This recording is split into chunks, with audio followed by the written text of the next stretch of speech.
oknum-oknum pegawai di kementerian yang ada juk, ya, pegawai kementerian itu berasal dari orang-orang yang berpendidikan yang diselenggarakan oleh Kementerian Keuangan. Kalau tidak salah STAN namanya ya. Itu ada juk bahwa salah satu perguruan tinggi yang melahirkan milioner ya di sekolah itu. Dan ini terbukti. Untuk itulah, karena konstruksi yang telah disampaikan tentang keuangan ini berbeda jauh antara ketua komite dengan menteri keuangan. Kalau kita ingin kiranya persoalan ini selesai, terbuka kotak Pandora ini, dan rakyat mengetahui sesungguhnya apa yang terjadi, menurut saya hanya satu proses yang bisa kita lewati, yaitu melalui hak angket. Meskipun keputusannya ada di praksi-praksi, tapi saya memberanikan diri untuk menyatakan ini. Kenapa? Karena agar persoalan ini menjadi terang benderang dan rakyat akan tahu siapa yang benar-benar menyampaikan kebenaran tentang adanya persoalan uang 300 sekian triliun dan siapa yang memutarbalikan fakta ini. Itulah yang dapat saya sampaikan, inti saja, dan mudah-mudahan menjadi keputusan kita bersama. Sekian. Pak Suding.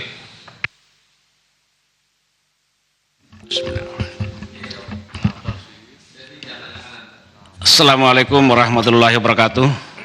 Selamat malam, salam sejahtera untuk kita semua, pimpinan dan Bapak Ibu anggota Komisi 3 yang saya hormati. Pak Mahfud selaku Ketua Komite Koordinasi Nasional Pencegahan dan Pemberantasan Tindak Pidana Pencucian Uang. Pak Mahfud, saya di sini Pak. Ini kursinya dulu Pak, yang sering Bapak. Oh, lihat di situ Pak. Terima kasih. Ini saksi sejarah Pak. Ketika Pak Mahfud jadi anggota di komisi ini sangat kritis ya terhadap mitra-mitra kerjanya. Tapi itu dulu, ya saya kira juga Pak Artieri juga begitu dan kawan-kawan. Apa yang disampaikan Pak Mahfud ya terkait menyangkut masalah data agregat dugaan TPPU dari 2009 sampai 2023 dan yang disampaikan dengan Ibu Sri Mulyani di Komisi 11 memang ada perbedaan, ya, tidak bisa dipungkiri. Tapi satu hal yang saya ingin sampaikan bahwa ini kan baru dugaan yang disampaikan oleh Pak Mahfud, data kasar. Jadi memang dalam Undang-Undang 8 2010 Pak Mahfud ketika itu dalam pembahasannya, dan saya terlibat dalam pembahasan undang-undang ini bersama dengan Pak Yudus Husain dan Pak Yusuf, memang sangat alot ya. Kita berikan fungsi terhadap PPATK ketika itu dalam rangka untuk menganalisis transaksi ya, alur transaksi yang mencurigakan debit kredit baik itu perorangan maupun dalam bentuk korporasi. Nah, ketika itu pihak PPATK kan meminta dari pihak pemerintah meminta kewenangan penyidikan. Ini saya dudukan dulu bagaimana pembahasan Undang-Undang 8 2010. Fungsi penyidikan, dan kita pada saat itu tidak memberikan. Kenapa? Karena ketika kita di samping PPATK tidak kita kualifikasikan sebagai aparat penegak hukum, dia kan fungsinya sebagai intelijen finansial ya. Maka akan banyak orang yang akan dipanggil Pak ya, oleh PPATK kita ketika kita berikan fungsi penyidikan dengan transaksi 500 miliar per hari. 500 juta per hari. Sehingga banyak orang, pemikiran kita ketika itu tidak akan menyimpan uangnya di bank. Karena repot akan dipanggil oleh PPATK untuk dimintai klarifikasi. Karena modelnya begitu Pak, alurnya ya. Data yang didapatkan oleh laporan hasil analisis yang didapatkan oleh PPATK itu dilakukan klarifikasi dulu. Lalu kemudian ditindaklanjuti dengan berbagai informasi dari berbagai pihak. Seterusnya lalu kemudian dianalisis. Itu tahapan-tahapannya seperti itu. Nah, dari hasil analisis yang dilakukan oleh pihak PPATK, lalu kemudian di situ ada muncul indikasi dugaan awal tindak pidana, indikasi dugaan awal tindak pidana pencucian uang. Nah, ketika didapatkan indikasi, lalu kemudian itu diarahkan ke aparat penegak hukum, ya, untuk diproses lebih lanjut untuk mendapatkan tindak pidana asal Pak Johan Budi ketika itu. Nah, siapa penyidiknya untuk menentukan apakah itu ada tindak pidana pencucian uangnya? Itu jelas di dalam pasal 74 Undang-Undang Nomor 8, Kepolisian, Kejaksaan, KPK, BNN, Direktorat Jenderal Pajak, dan Direktorat Bea Cukai dari Kementerian Keuangan. Itu ada 6 instansi yang diberikan kewenangan untuk menentukan apakah itu masuk tindak pidana pencucian uang setelah didapatkan tindak pidana asal.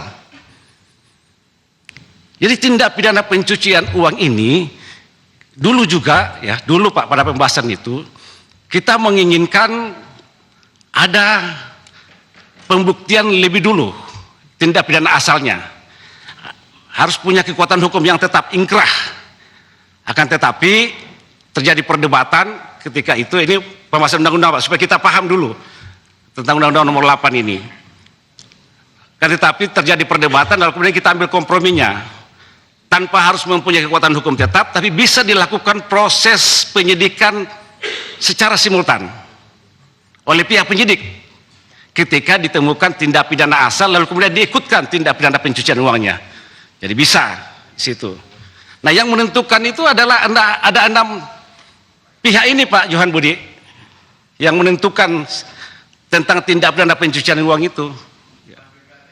Bukan PPATK, tapi yang menentukan itu adalah Kepolisian, Kejaksaan, KPK, BNN, Direktorat Jenderal Pajak, dan Direktorat Bea Cukai. Itu ada 6 institusi itu diberikan kewenangan untuk menentukan. Itu di pasal 74. Nah, pasal 75-nya itu dalam prosesnya itu harus berbarengan antara tindak pidana asal dengan tindak pidana pencucian uang. Begitu Pak, tentang Undang-Undang Nomor 8. Sehingga apa yang disampaikan Pak Mahfud ini 349T ini kan sudah ada beberapa Pak yang dilaporkan ke aparat penegak hukum dari tahun 2009 sampai tahun 2023. Akumulasi. Pertanyaan saya juga agak menggelitik Pak Mahfud. Ini kan akumulasi kurang lebih 14 tahun Pak. Bapak sebagai ketua komite kan mengkoordinasikan ini aparat penegak hukum ini Pak, ya, dengan institusi yang diberikan laporan hasil analisisnya oleh pihak PPATK. Nah, apakah dalam kurun 14 tahun ini kenapa baru sekarang baru meledak gitu loh. Nah, fungsi koordinasi ini yang saya pertanyakan sebagai ketua komite, dan hampir semua yang ada dalam Perpres ini, peraturan presiden ini yang terkait menyangkut masalah 349 ini, itu juga adalah anggota komite. Seharusnya ini dikoordinasikan oleh Pak Mahfud sebagai ketua, termasuk oleh aparat penegak hukum, sampai sejauh mana penanganan kasus yang dilaporkan oleh katakanlah oleh pihak PPATK yang terindikasi adanya tindak pidana pencucian uang ini. Apakah didapatkan tindak pidana asalnya atau tidak? Kalau memang tidak, itu langsung di drop. Itu polanya seperti itu Pak. Saya masih ingat betul itu pembahasan undang-undang ini. Undang-Undang Nomor 8 tahun 2010. Tentunya memang kita tidak bisa mengelaborasi karena ini ada 2 data yang disuguhkan ke kita yang sangat berbeda Pak Ketua, ya. Yang disampaikan oleh Pak Mahfud, versinya Pak Mahfud, ya, bahwa ini adalah yang benar. Yang disampaikan Ibu Sri Mulyani juga pasti Ibu Sri Mulyani mengatakan bahwa ini yang benar, dan ini 2 hal yang berbeda, dan ini sangat membingungkan kita. Jangankan masyarakat bingung, kita aja bingung Pak. Bagaimana kita memulai untuk mencari tahu gimana sebenarnya 349 triliun itu, siapa yang terkait, ya. Kalau Ibu Sri Mulyani mengatakan bahwa hanya 3,3 T terkait dengan pegawai di Kementerian Keuangan, sementara Pak Mahfud mengatakan 35,5 T yang terkait dengan pegawai Kementerian Keuangan, kan sangat jauh sekali berbeda ini. Ini yang menurut saya perlu barangkali untuk klarifikasi ya oleh masing-masing pihak, karena ini sudah menjadi konsumsi publik. Dan ya kalau kawan-kawan mengatakan ini terjadi kegaduhan, ya bisa jadi karena masyarakat juga menunggu ini, Pak. Hari ini sebenarnya masyarakat menunggu penjelasan secara detail ya dari Pak Mahfud tentang 349 triliun ini. Siapa, di mana dan bagaimana tentang alur 349 triliun ini, sampai dikatakan bahwa ini adalah terjadi dugaan tindak pidana pencucian uang dan sejauh mana tindak lanjut daripada TPPU ini. Saya kira ini yang saya sampaikan, Pak Ketua. Terima kasih. Assalamualaikum warahmatullahi wabarakatuh. Pak Rano, habis Pak Rano Pak Anca ya, baru Pak Hinca. Rano, boleh pimpinan? Nggak lama-lama pimpinan sudah. Hah? Oh iya, mau terawih pimpinan. Insya Allah kita terawih dulu. Prof Mahfud terawih juga pasti saya yakin. Sudah lewat Pak Anca? Oh sunnah. Ketua luar biasa. Assalamualaikum warahmatullahi wabarakatuh. Pimpinan dan anggota Komisi 3 yang saya hormati, Prof Mahfud sebagai Kepala Komite TPPU dan seluruh sahabat-sahabat yang hari ini hadir semua, ada Pak Kabar Eskrim, Jampidum, Kepala PPATK dan seluruh Bapak Ibu semua yang saya hormati. Prof.